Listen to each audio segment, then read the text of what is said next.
onto PPM number 20. In the background, the aforementioned Grateful Dead. From this day in history, March the 4th, 1994, from the Blockbuster's Desert Sky Pavilion, Phoenix, Arizona. So exactly 10 years before the experiment in being learning, and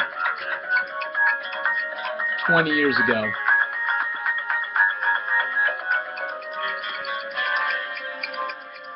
and you might be asking, okay, so what's with the dead? What's with this sonic space music? Well, a couple reasons. One, underlining the meditation from 2 days ago, which was the mentioning of the fact that I have a show that explores the music of the Grateful Dead. Two, that their music, in particular this kind of musical performance,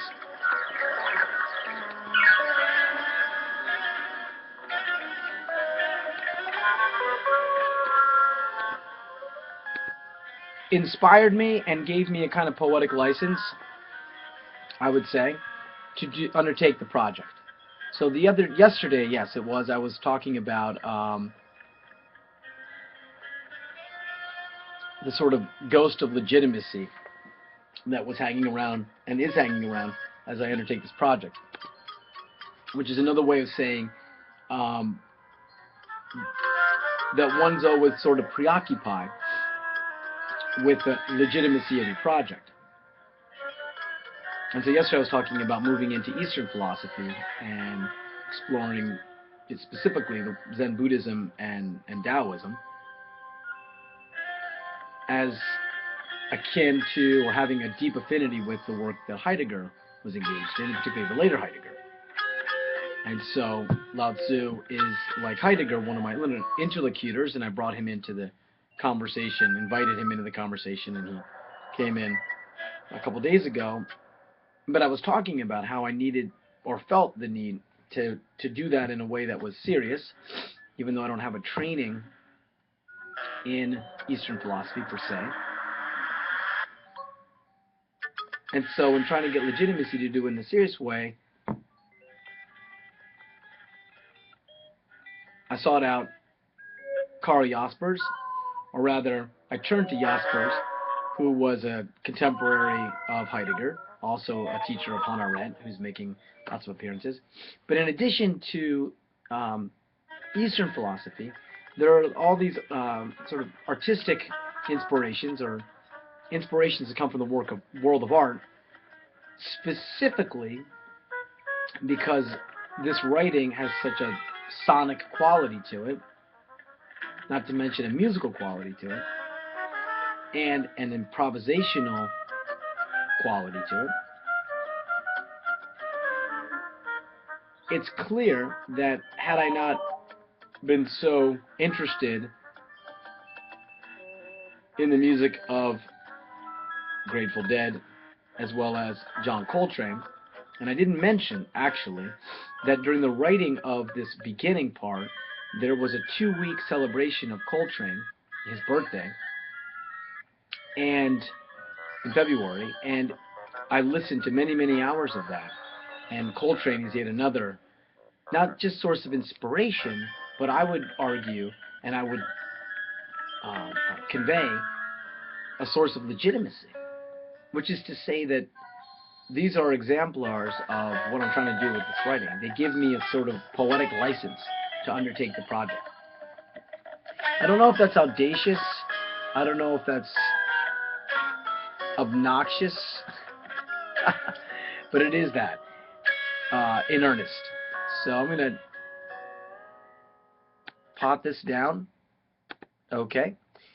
And go back into this meditation, which was originally written March the 3rd, 2004. So we're up to number 20 now, I believe, out of 363, or now it turns out 4. Again, the recollection that there was a leap year, that 2004 was a leap year, so there was a 29th day in February. And so my calculations were off by 1 day. And so we are a day ahead in terms of where we are in time. So today is March the 4th, 2014. But the meditation I'm about to read was written 2004, March the 3rd. So we're a day ahead. Although we were right on in terms of the number of the meditations. So left off yesterday with this quotation from Heidegger, we are interpreters of the gods. And I sort of left it open, what does that mean? So let's pick it up. When Heidegger describes his move from phenomenology to hermeneutics, interpretation itself, he tells us that his move signified an attempt to, quote, abandon my own path of thinking to namelessness. What is abandoned is a path that is properly his own, something he possessed or attempted to appropriate for himself. Abandoning this path entailed relinquishing his claim upon the path of thinking as his path, a path of his own making. A result of this move is the recognition that, quote, hermeneutics means not just the interpretation, but even before it, the bearing of a message. It is this recognition that completely alters the dynamic of thinking, which is now understood relationally as a process that unfolds from a message that turns us. This bearing, as we have seen, is both a bringing forth, as in the tidings of a message, as well as a standing, a specific location. To have a bearing is to be situated. Thus we understand this bearing of a message as bringing forth and situating. Heidegger says the bearing of the message, which we have identified as the news of our relationship with being, is more original than interpretation. The bearing is thus originary, or first, primary. It is the always already condition of learning that we are located in despite our being aware. To say even before is to acknowledge that hermeneutics names the condition we find ourselves in that we discover in our wandering. Learning is this discovery of the condition we find ourselves in, which is always already locating us, which is even before interpretation, our seeking, our wandering. So we might now indicate that learning is the leap into the impossible, mysterious, profound, and unknowable already, not yet. We have replaced no thing with already. In doing this, we are seeking to describe the namelessness that situates the path of poetic thinking, the name for the accounts which emerge from our wandering. The silencing of the juridical voice by the evocative speech expressed in the first questions, which brings forth the tidings, the news from the gods, of our relation with being, has resulted in an attitude towards learning that no longer identifies the process as a possession. A possession denotes ownership, holding of a thing, a property. But possession can also denote a state of being possessed, to be spurred or moved by strong feelings, madness, or a supernatural power. In learning, then, we are possessed. In learning, we are moved and spurred by the propagation that emerges from the recognition that our juridical voice is potentially silenced and our will to power dismantled. Thinking is no longer a path I own. Hermeneutics is a destruction of the judging, willing subject because this subject's capacity is ungrounded in a mode of detachment and disinterest. The judging, willing subject takes a flight from the world into his cogito that floats in ether. This is Plato and Descartes' flight into the clouds, to the upper regions of the heavens, which might be located in a beyond or a within. This ether does not signify the place where being hides, the mystery of Tao for which we have no name. For being's concealment in wu should not be understood as an annihilation of the horizon of beings. On the contrary, the ebbing of being goes to the root of this horizon, This returning is the destination of learning's wandering. But this destination is not a fixed point, so it is called a destiny. The destiny of learning is the return. Quote, to return to destiny is called the eternal Tao, says Lao Tzu. But this destiny is always already happening in the horizon of beings. It is the very condition of the possibility of this horizon, which we traverse in our wandering. The destination of learning is the horizon of beings. Our poetic thinking emerges as an expression of our attunement to this horizon, as the event of being's presencing shining in excess. We take up the excess, but this taking up is an interpretation that is firmly grounded on the already not yet. This firm grounding of the already not yet, like a force of gravity, pulls the judging willing subject down from the clouds, these upper regions of space, and brings it crashing down to earth. It founders in the abyss, and dismantled rests on the deepest bottom, a new home for life to grow upon. And that's that. So, wow. I was struck by a couple of things. First of all, I was struck by the sense in which what I've written here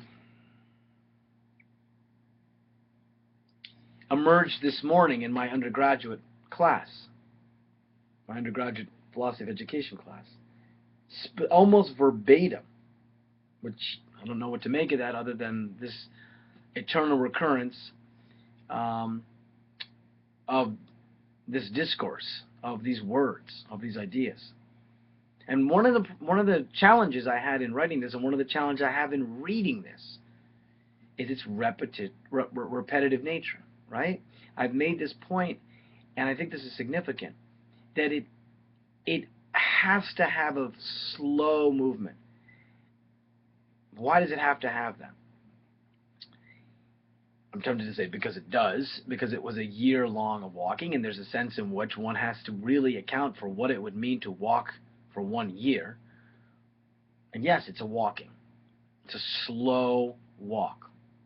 It reminds me of the Jesuits at Fordham when I was an undergraduate there. They used to walk in the early morning around the parade, which is the famous, it's more than a quad, it's a parade ground. It's a very large fenced-in area where students go out and you know, relax and do various college sort of things, study, play frisbee, et cetera, sort of thing.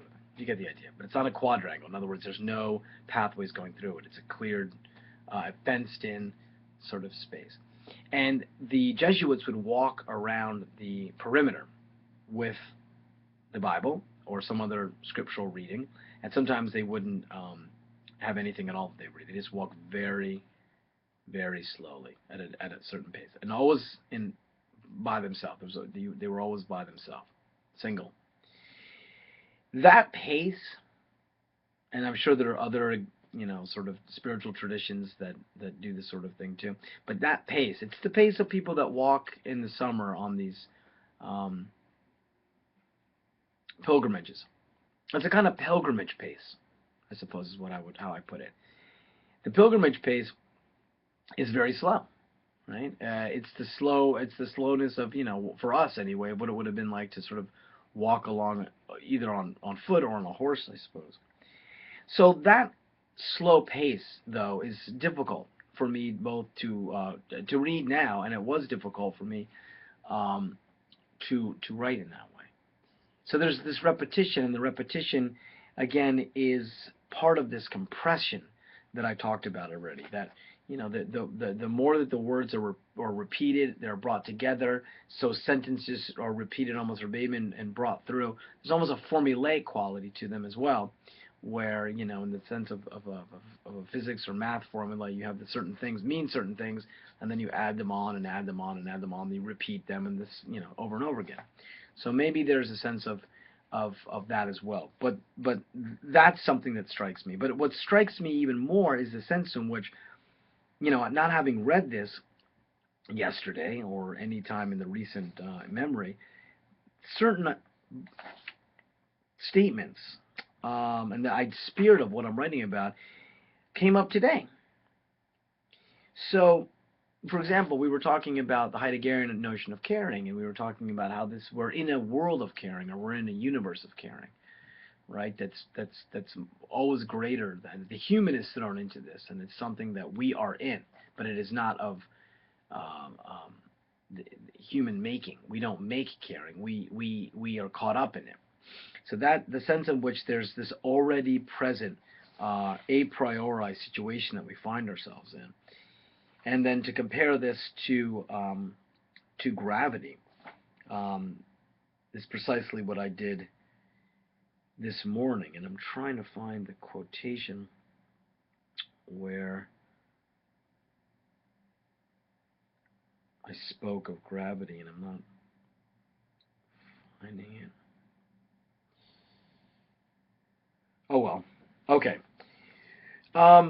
So that was interesting, the sense in which we are already sort of caught within this space. And another thing that's important too, and I'm really glad that I said this, and this is, again, I should be more familiar with my own work, but one of the things is hermeneutics up to now has sort of been left to stand for itself, and which means that I hadn't really clearly defined it. Here's a moment where what I want to call hermeneutics, which is closer to sort of first phenomenology or description, emerges. And that's why the sentence, "We are interpreters of the gods," is a kind of I don't want to say a false statement, but it sort of sets up a direction that I don't go in. Right? Because to say we are interpreters of the gods, it seems to say something like, we are, theologians or something like that, or we're engaged in a kind of rabbinical study, right? So we're looking at the revealed truth of Scripture, something like that. But in fact, what Heidegger is doing with that sentence is saying hermeneutics, which he says arises from his move to phenomenology, actually takes him closer to what's beyond language. So it's an interesting way of thinking about hermeneutics, but what he clarifies is that hermeneutics means not just interpretation, so it's not just that, but even before that, the bearing of a message. So being an interpreter of the gods, then, answer to the question I put out there, an answer, a way of going with that is to say, we bear a message. So hermeneutics as the bearing of the message. So the notion that we are receiving something first and foremost, and then we bear a message, we have a message to convey, would be the order, right? So we're turned around, being's presencing captures us, turns us around, we're caught, and our attention is grabbed by this excess, and that's the reception of the message.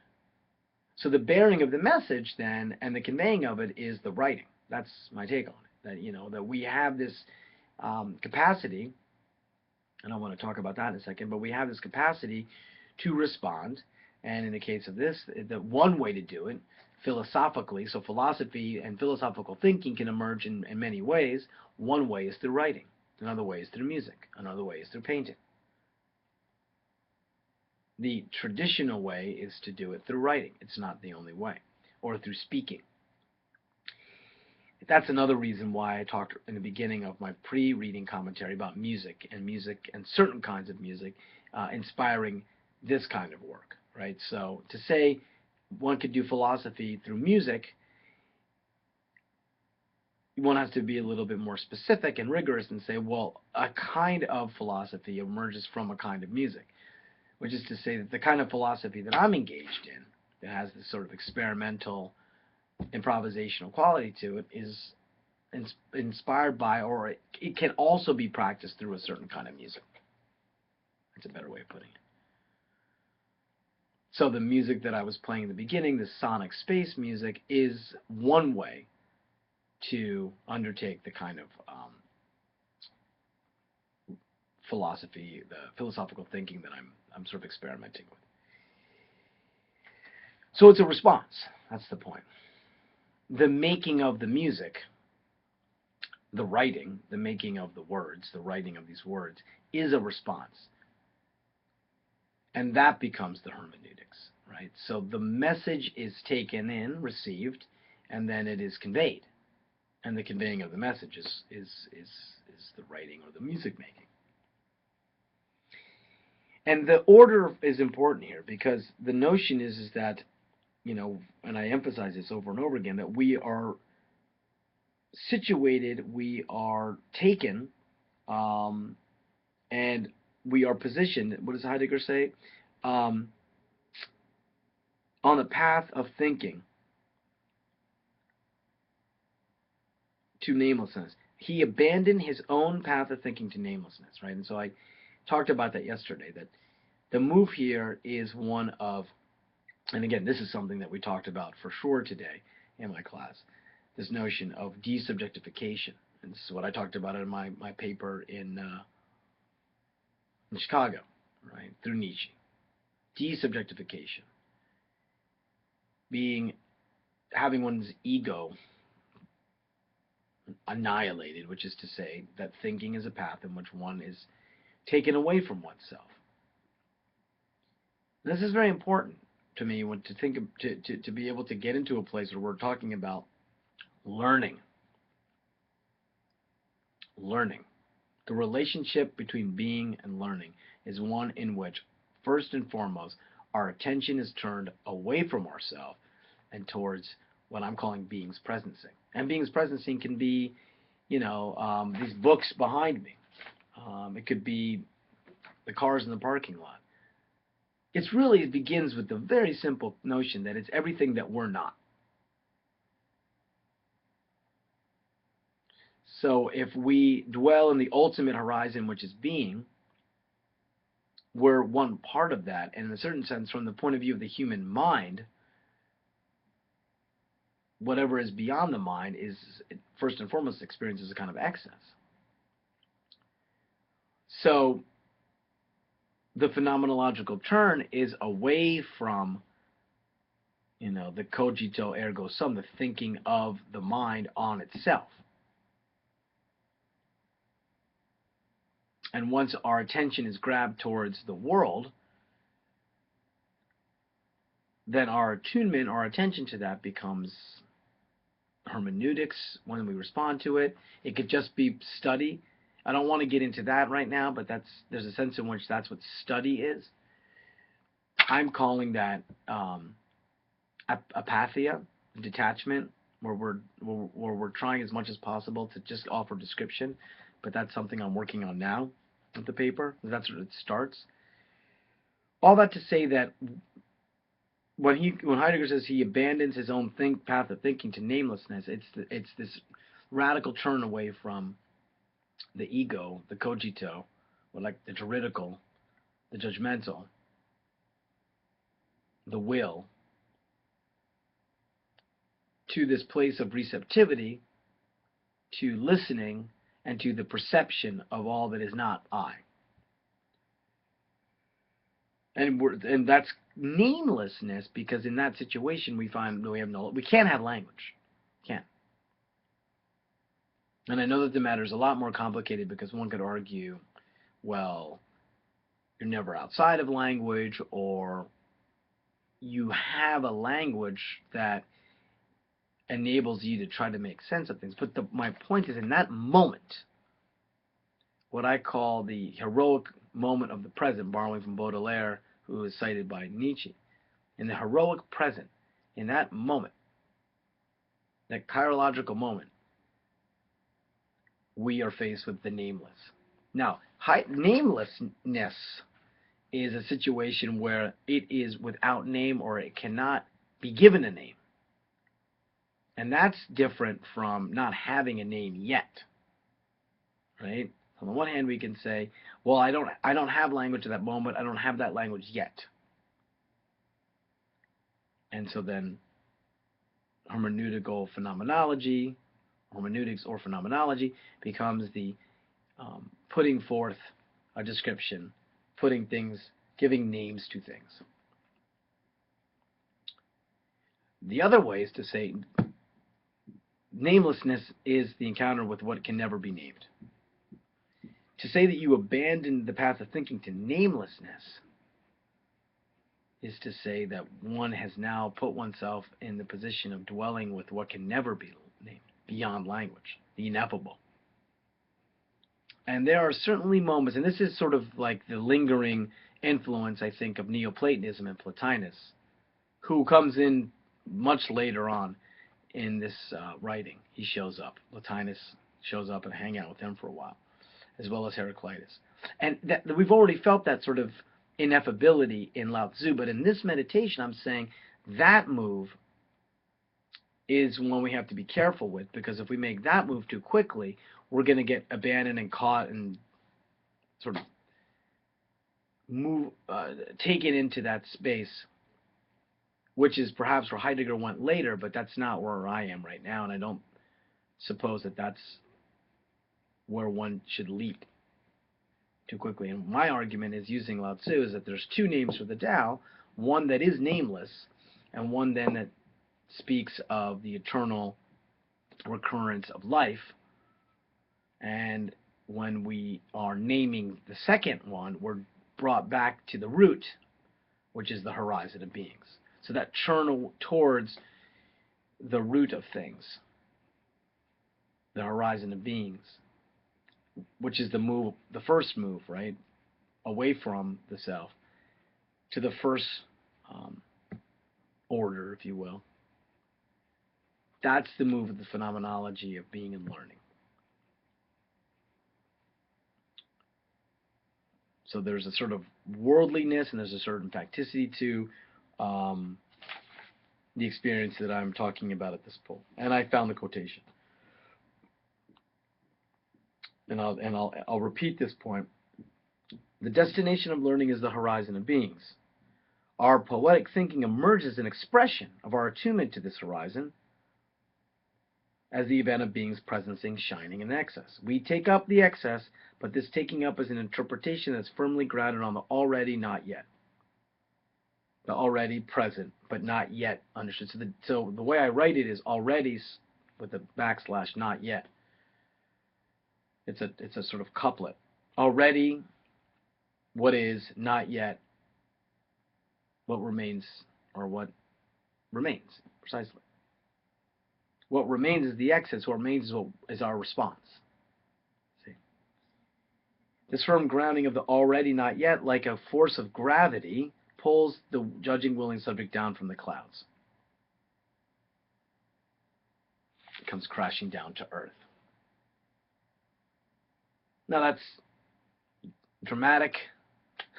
It's intended to be, but it's also intended to emphasize the sense in which that in phenomenology, one is sort of rooted and one is grounded, right? And there's a worldliness and a physicality to the work, and that's key. That's very important, and that's another reason why I turn without any hesitation to music as a reference for what I'm talking about. Okay, I'm going to end it there. These meditations are getting a little bit longer and than I had supposed they would be, but that's where I'll leave it until tomorrow.